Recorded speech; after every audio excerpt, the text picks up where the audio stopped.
J'ai le privilège de partager aujourd'hui avec vous trois choses alors que nous célébrons l'héritage de la bien-aimée, pasteur Ibudun.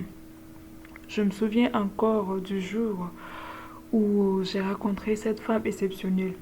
Quelques années après notre première rencontre, elle m'a appelé au téléphone. Maman, où es-tu a-t-elle dit. Je suis à la maison, lui ai-je répondu. Sans hésiter, elle est venue me trouver chez moi à Lekki.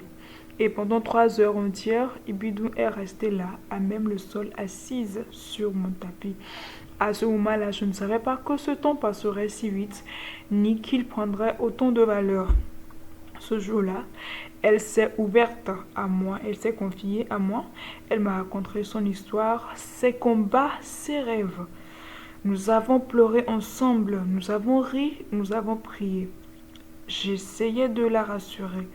Non, non, non, ce n'est pas possible. Elle me répondit, maman, mais c'est la vérité. Ce que nous avons partagé ce jour-là m'a marqué pour toujours. Connaître Ibidou, c'était l'aimer. Elle était une combinaison rare de spiritualité, d'intelligence et de beauté. Quand on la voyait, on tombait amoureux ou amoureuse de Jésus. Quelle bénédiction a-t-elle été? Quelques mois plus tard, elle m'a appelé depuis l'Angleterre. Maman, j'ai besoin de faire une vidéo avec toi, m'a-t-elle dit. Elle m'a fait de promesses ce jour-là et je ne savais pas que le temps serait si court. Quand j'ai appris qu'elle était partie, qu'elle n'était plus, mes larmes ont coulé comme celles de beaucoup d'entre nous. Et aujourd'hui, 5 ans plus tard, je réalise combien sa vie continue de parler encore plus fort qu'avant. Nous rendons toute la gloire à Dieu pour le don qu'elle a été. Certaines personnes sont des exemples, d'autres des avertissements, d'autres encore des leçons. Et toi, lequel es-tu? Lequel es-tu? Alors que nous célébrons l'accomplissement et la grandeur de la vie d'Ibidou, j'aimerais vous poser cette question simple mais profonde. Qu'est-ce que vous construisez? En d'autres termes, qu'est-ce que tu construis? Que construis-tu? Hébreu, le chapitre 3, le verset 4 dit, car toute maison est construite par quelqu'un, mais celui qui a construit toute chose, c'est Dieu. La vie, mes amis, est un jeu que l'on joue une seule fois. Pas de répétition générale, pas de retour en arrière, la vie est une scène. Dieu est le metteur en scène, le scénariste, le régisseur. Il décide quand les projecteurs s'allument et quand ils s'éteignent. Le mystère, c'est que toi et moi ne savons jamais quand les lumières s'éteindront. Alors, tant qu'elles sont encore allumées, vis bien. Vis pour honorer Dieu et bénir l'humanité. Pose-toi cette question. Qu'est-ce que je construis? Si ce que tu construis meurt avec toi, alors en réalité, tu n'as rien construit. Que construis-tu? Si tu ne sais pas par où commencer, permets-moi de te partager 3 choses essentielles à bâtir. La toute première des choses qu'un enfant hérite, ce n'est pas l'or ni l'argent, c'est un nom. J'ai accompagné plusieurs femmes en soins d'accouchement avant même qu'un bébé ne naisse, avant même qu'un bébé ne soit baptisé plutôt ou consacré, on lui donne déjà le nom de son père. Dans notre société patriarcale, un enfant porte d'abord un nom, tout comme les autres sociétés. Un bon nom vaut mieux que l'or et l'argent. Certains noms ouvrent des portes, d'autres ferment des portes. Il y a des noms qu'on attend et qui inspirent confiance, d'autres qu'on attend plutôt et qui font fuir. Alors, quel nom es-tu en train de te construire? Quelle réputation portes-tu? Quelle empreinte laisses-tu? Un nom ne se construit pas seulement avec des mots, mais avec la manière dont tu vis, c'est-à-dire avec des actions que tu mènes. Quand un homme maltraite sa femme, il construit un nom, bien évidemment. Et qu'est-ce qu'il fait? Il enseigne à ses enfants à en faire autant. Quand une femme déshonore son mari, elle construit un nom et envoie un message silencieux à son enfant. À vous de deviner le message qu'elle envoie. Chaque acte, chaque parole, chaque choix façonne un nom. Laquelle est ce nom? Sera-t-il un exemple? La question plutôt est, ce nom sera-t-il un exemple un avertissement ou une leçon. Sans même le savoir, les gens te regardent.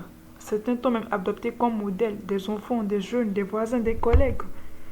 Dans Jean 15, Jésus dit qu'il attend de nous qu'on porte des fruits et que notre fruit demeure. Sans ouvrir la bouche, tu influences ceux qui t'observent. Tu produis selon ton espèce. Si tu échoues, certains pleureront. Si tu réussis, certains seront élevés. Voilà pourquoi tu ne peux pas vivre n'importe comment. Ne sois pas négligent avec ton destin. Sois intentionnel. Je répète, sois intentionnel. Un jour, les lumières s'éteindront. Quand elles s'éteindront, ton nom ouvrira-t-il des portes ou leur sera-t-il des blessures?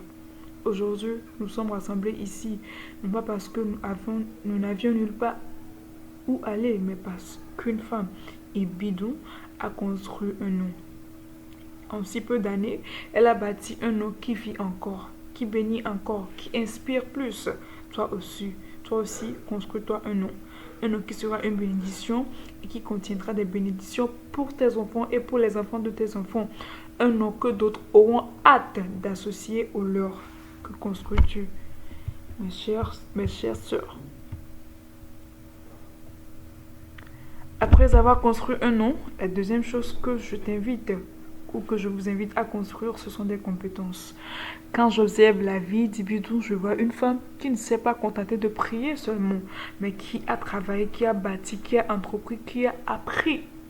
Eh bien, j'ai ouvert ses œuvres, j'ai vu son excellence, j'ai vu sa créativité. Parfois, elle me raconte ses idées et je me demande, mais où trouve-t-elle ces idées? Elle n'a pas gaspillé son potentiel, non. Aujourd'hui, beaucoup passent des heures à prier, mais oublient qu'après la prière, il faut se lever et agir. Oui, il faut prier, mais il faut aussi travailler. Mon mari et moi, nous sommes à plein temps dans le ministère, mais nous sommes également à plein temps dans les affaires. C'est une décision que j'ai prise. Je ne voulais pas vivre seulement des offrandes de l'église. Dieu m'a donné des dons et je refuse de rester les bras croisés. Oui, tu peux être spirituel tout en développant tes talents. Oui, tu peux être engagé à l'église tout en excellant dans ton métier. J'ai des salons de coiffure, des restaurants, je vends des produits. Ce que je porte aujourd'hui, je le vends. Pourquoi? Parce que je veux pouvoir m'habiller dignement sans que personne ne dise c'est l'argent de l'église. Non. Je suis trop fière pour vivre de l'argent d'autrui. Les temps changent. L'aide du ministère appelé ton sang n'est pas tangible et révolu. Les principes restent, mais les méthodes évoluent. Ce n'est pas forcément ce que tu as étudié à l'université qui t'apportera la grandeur. Non. Comme mon mari le dit souvent, ce pourquoi tu es doué est plus puissant que ce pourquoi tu as été formé. Regarde autour de toi, combien de journalistes ont étudié la géographie? Combien de grands entrepreneurs n'ont jamais étudié le commerce? Arrêtons de mourir avec nos livres et nos idées enterrées dans nos cœurs. La tombe est déjà trop riche de rêves jamais réalisés. Sous nos surveillances, ça doit changer. Lis, forme-toi, développe de nouvelles compétences, ose démarrer ce projet. Personne ne se souviendra des sacs de luxe ou des chaussures chères que tu as portées. Mais on se souviendra de ce que tu as construit avec tes talents. Construis tes compétences. Que construis-tu, mes chères sœurs? Après le nom et les compétences, il y a une troisième chose qui nous enseigne à bâtir les relations. Oui. Si nous sommes ici aujourd'hui réunis pour honorer sa mémoire, c'est parce qu'elle a bâti des relations. Certains sont venus parce qu'ils l'ont connue personnellement, d'autres parce qu'elle a touché leur famille, d'autres encore parce qu'elle a soutenu le ministère. Les relations sont des ponts. Elles relient ton présent à ton avenir. Investis dans tes relations. Prends soin des gens autour de toi. Sois intentionnel dans la manière dont tu traites ce que Dieu a placé sur ton chemin. Quand une saison se termine, ne claque pas la porte derrière toi. Parfois, tu devras retourner dans cette pièce. Alors tu pourras y avoir oublié quelque chose. Dans la vie, tout est lié aux gens. Traite ton aide ménagère avec dignité.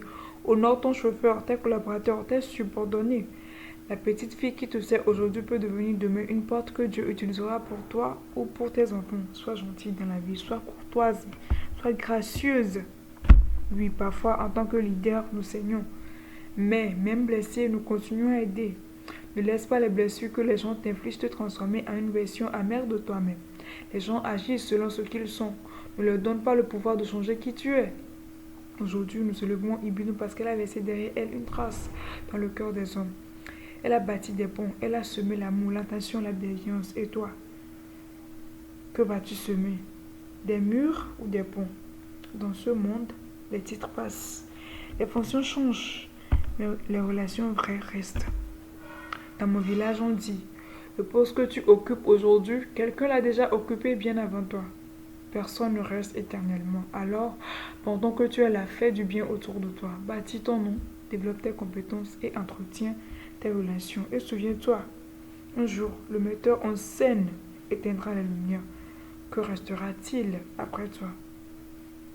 Nous célébrons aujourd'hui une femme qui a vécu pour Christ.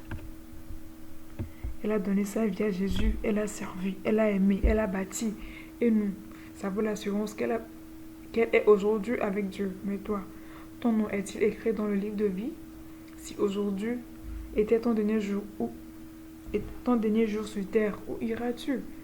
Tu peux tout bâtir, un nom, des compétences, des relations. Mais si tu n'as pas Jésus, tout ce que je fais est vanité.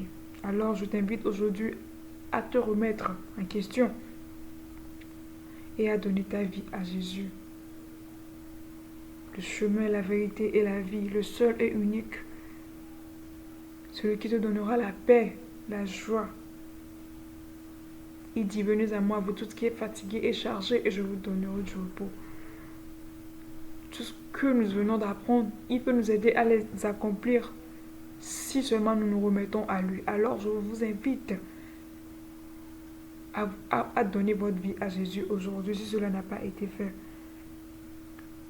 Que Dieu nous donne la grâce de bâtir comme Ibidon pour sa gloire, pour sa cause et pour bénir l'humanité.